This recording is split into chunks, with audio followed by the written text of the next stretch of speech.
Olá, alunos, como vão vocês? Espero que bem. Hoje teremos aula de História e iremos falar sobre o descobrimento do Brasil. Vamos lá? Contexto histórico. Em 1500, o rei de Portugal confiou a Pedro Álvares Cabral uma esquadra composta de 3 embarcações e aproximadamente 1.500 homens. Ele partiu de Portugal em 9 de março de 1500, com o objetivo principal de estabelecer comércio com as Índias. Porém, no dia 21 de abril, os viajantes avistaram sinais de terra. Era o Brasil. Início do descobrimento. A primeira ação portuguesa no Brasil foi celebrar uma missa pelo Frei Henrique de Coimbra. Com esse ritual, Cabral tomava posse da então batizada Ilha de Vera Cruz, em nome do rei de Portugal. No dia 2 de maio, Cabral continuou a viagem para as Índias. Tá aqui, gente, a primeira missa, celebrada no Brasil em 1860 por Vitor Meirelles, né? Então ele fez essa imagem, esse quadro, com imagens de como teria sido essa missa, celebrada no Brasil.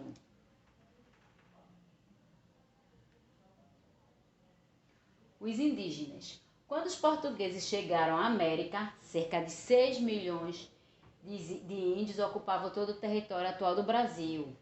As principais tribos indígenas existentes eram Tupi, Guarani, Tapuia, Aruaques, Caraíbas, entre outros. Então, gente, essas eram as principais tribos de índios encontradas no Brasil, assim que os portugueses chegaram à América.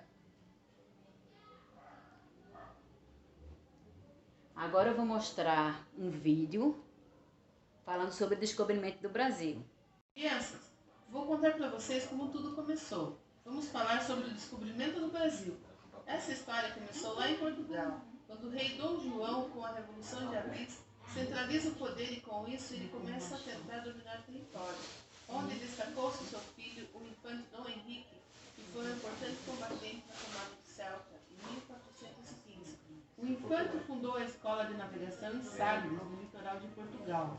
A ideia era construir navios para chegar às Índias, encontrando uma rota alternativa, pois Portugal queria ampliar o seu comércio. Precisava dominar as áreas onde haviam riquezas naturais. Em Sagres foram construídas inúmeras caravelas e naus, utilizando de tecnologia dos árabes, com a ajuda dos judeus para desenhar os mapas. E foi numa dessas embarcações que Vasco da Gama chegou às Índias. Após anos de estudos na costa africana, em 1498, a chegada de Vasco às Ilhas deram 600% do lucro à coroa portuguesa. Assim, ele planejou uma segunda viagem para as Índias e chamou o fidalgo Pedro Álvares Cabral para ser o capitão. Confio a ti, nobre Pedro, o cargo de capitão-mor dessa expedição. Governemos o norte de Portugal, majestade. Coloco à tua disposição os melhores pilotos do reino. 10 naus, 10 caravelas e cerca de 1.500 homens. A expedição de Cabral saiu de Portugal no dia 9 de março de 1500. O objetivo era chegar às Índias, mas era preciso investigar uma área no ocidente que pertencesse a Portugal, segundo o Tratado de Tordesilhas.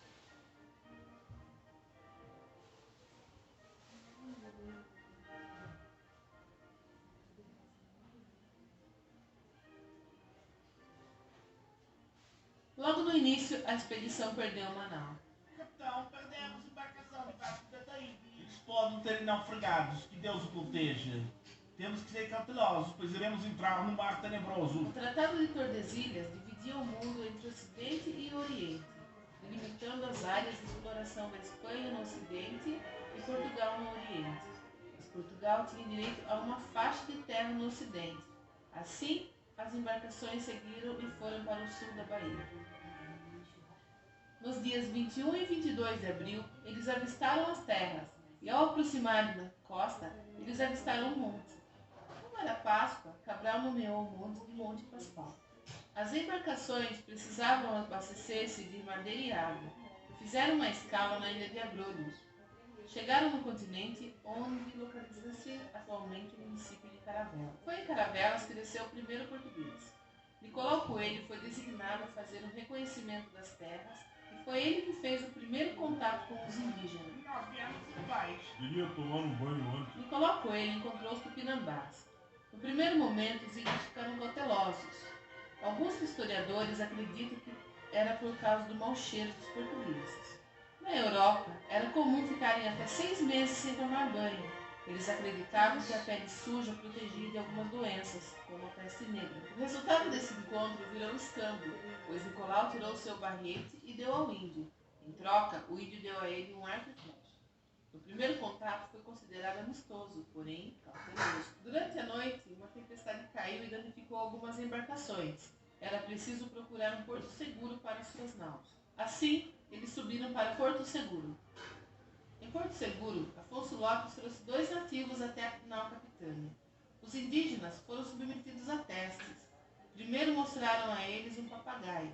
Um deles olhou e apontou para o continente, como se ali tivesse mais aquela espécie de ave. Depois mostraram uma ovelha, mas eles nem ligaram. Ao mostrarem uma galinha, os índios se assustaram. Mas o que mais chamou a atenção naquele dia foi quando o índio foi até Cabral e apontou para o seu medalhão de ouro. E em seguida apontou para o continente, como se ele tivesse ouro. Aí Cabral ficou interessado nas terras. Finalmente resolveu sair do navio. Assim foi realizada a primeira missa no Brasil, na praia de Coroa Vermelha, no dia 26 de abril, pelo Frei Henrique de Coimbra. Louvemos ao Senhor por esta santa missão que nos foi reservada. Tudo isso foi registrado na carta de Pero Vaz de Caminha, que em seguida voltou para Portugal para levar a carta ao rei, mas deixou claro nas cartas que não foi encontrado ouro na terra que eles chamavam de Terra de Veracruz. Pedro Álvares Cabral ficou só uma semana no Brasil. Lembre-se, o descobrimento do Brasil não é o nascimento do nosso país, mas é como uma certidão de nascimento. A carta de Pero Vaz de Caminha é o documento mais antigo que temos dessas terras, mas devemos compreender que os portugueses não descobriram, mas encontraram as terras onde já haviam milhares de índios. Vamos continuar. Vamos falar agora sobre a exploração do pau-brasil. O pau-brasil foi o primeiro produto de valor comercial que os portugueses encontraram no Brasil. Sua madeira avermelhada servia, entre outras coisas, para fazer tinta usada no tingimento de tecidos e para fabricar móveis e navios. A mão de obra utilizada na extração do pau-brasil era indígena, que em troca recebiam roupas, espelhos, canivetes, facas, entre outros. Como essa atividade não exigia que os portugueses fixassem na América, nos primeiros 30 anos não foram construídos povoados, apenas construções fortificadas, chamadas de feitorias. Tá aqui, gente, a imagem dos índios extraindo o pau-brasil. A exploração das canas-de-açúcar. Em meados de 1530, começa o cultivo de cana-de-açúcar no Brasil, por Portugal, principalmente por causa do comércio com as Índias, que não era mais tão lucrativo. Devido ao plantio da cana-de-açúcar, os portugueses começam a se fixar no território brasileiro. O trabalho no plantio da lavoura da cana era feito por escravos negros vindos da África. Tá aqui, gente, a imagem de um engenho de açúcar, certo? Observem essa imagem. E aqui é como era composta a sociedade do açúcar, né, gente? Primeiro pelos aristocratas, segundo pelos homens livres, né, que eram os senhores de engenho, né, gente? Carpinteiro, capataz, etc. E a base, né, era composta por escravos, certo? Aqui são exemplos de como era feito, né, gente, essas etapas da produção de açúcar.